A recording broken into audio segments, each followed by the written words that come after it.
So this woman struggles alone to raise her son, but her son abandons her for a father who abandoned them years ago. So this woman, her name is Amara. Amara was just 17 years old when she discovered she was pregnant after missing her period and taking a pregnancy test.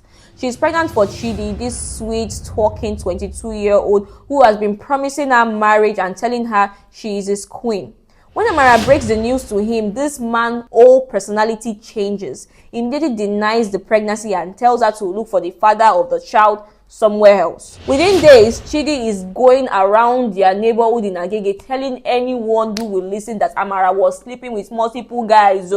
He's painting her as a loose girl who is trying to trap him with pregnancy. This is the same man who was buying her credit card every week, taking her to Mr. Big's dates. But now, the reality has knocked on his door and is running away from it. Amara's parents calls an emergency family meeting after she tells them about the pregnancy. Her father stands up in this meeting in their sitting room and declares that no bastard child will bring shame to their family's name.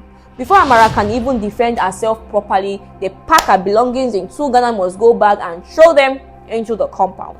Then they lock the gates, and just like that, a 17-year-old pregnant girl is thrown on the streets to fend for herself. For the next 6 months, Amara sleeps under mosque verandas during Harmattan season, churches' porches when it's raining. Some nights she's so hungry that she considered going back to her parents to beg, but she keeps moving forward because she knows they will never take her in. She's washing people's clothes at the borehole for 50 naira, braiding hair for market women, doing anything to survive. She delivers her son after a few months and names him Kelechi. She's thanking God for their blessing. Now the real struggles begins. Amara straps baby Kelechi to her back and starts hawking pure water on Lagos Island. She's working under that merciless sun, dodging downfall buses, crazy drivers, selling 20 sachets for 100 naira. Some of the market women take pity on her and give her leftover rice and old baby clothes. After 8 months of sleeping rough, she finally had enough to save up to rent a single room for 12,000 naira. This woman starts juggling different jobs at the same time.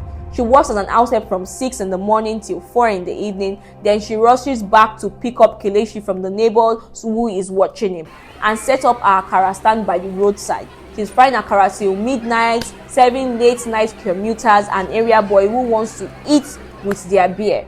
She's getting maybe 3 hours of sleep every night, but she is determined to give her son a good education. When Kelechi takes his first step, Amara is bent over a basin washing clothes for the neighbor to make extra money. When he starts asking about his father, she tells him that his father is traveling for work. When he gets malaria, she stays awake all night using cold towels to bring down his fever because she cannot afford the hospital bills. She borrows money from those loan shark women who charges 50% interest just to buy a school uniform.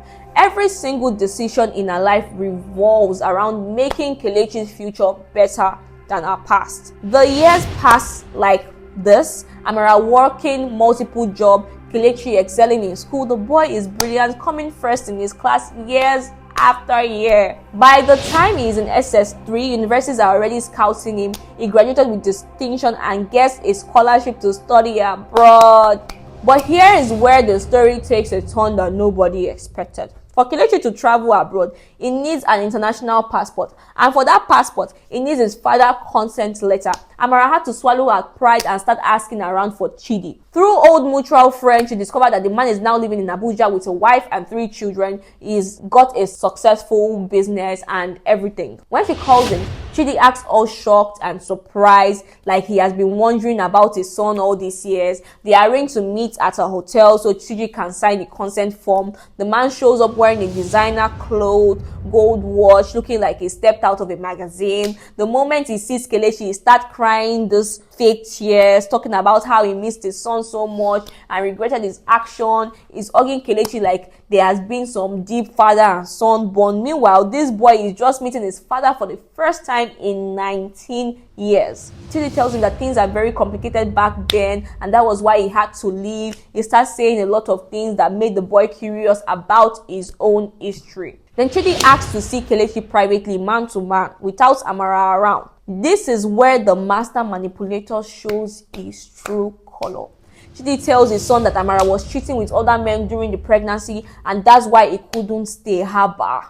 He claims he has been sending money for school fees all these years through a family, but Amara never told Kelechi about it because she was bitter and wanted to turn him against his father. Kelechi is sitting there shocked because in all his 19 years, his mother never mentioned receiving any money from his father. Chidi sees Kelechi is believing his lies, so he keeps telling him more and more lies. He tells Kelechi that he tried to come back multiple times, but Amara's family threatened him and told him to stay away. He says he has been suffering too, that his current business collapsed and his wife left him when she found out about Kelechi. He is playing victim so perfectly that this innocent boy starts to feel sorry for the man who abandoned him as a baby. Then Chidi brings culture into the manipulation. He tells Kelechi that in Africa tradition, a man takes care of his father, especially when the father is struggling. He plants seeds of guilt and obligation in his son's mind, making him feel like he has a duty to support his dear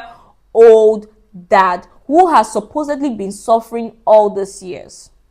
1 month later, Kelechi receives his first salary from his new job abroad. 180,000 naira land in his account. Amara is very happy because finally, after 19 years of struggle, they can breathe a little easier. She's already planning how they are going to spend this money wisely. Then Kelechi comes home and tells her what will destroy everything she has worked for. He tells her he wants to send his salary to his father. Hey, which father?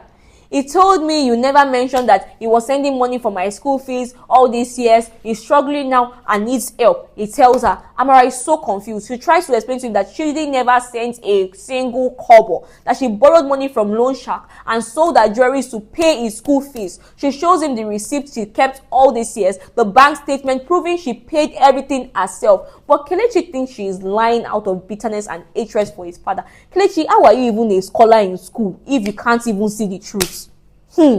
Despite his mother's tears and desperate explanation, Kelechi transfers his entire salary to Chidi in Abuja. When the transaction is successful, Chidi calls with exaggerated gratitude, praising his son and telling more sub stories about how difficult his life has been. Meanwhile, Amara is there sitting in their small room, realizing that 19 years of sacrifice have been wiped out with lies. Amara gathers evidence like she is preparing for court. Old school receipts showing her payments, testimonies from church members who remember contributing to Kelechi's school fees during tough times, bank record proving Chidi never sent money.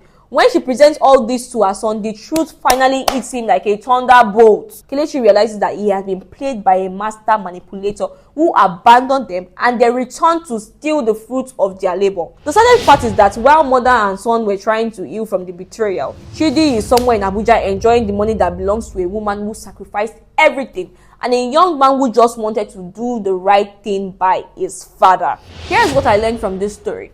When someone abandons you at your lowest point, don't expect them to develop a conscience when you succeed.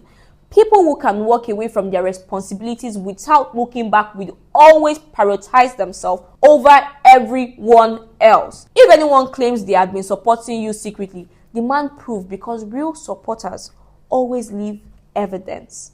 Have a great day, guys.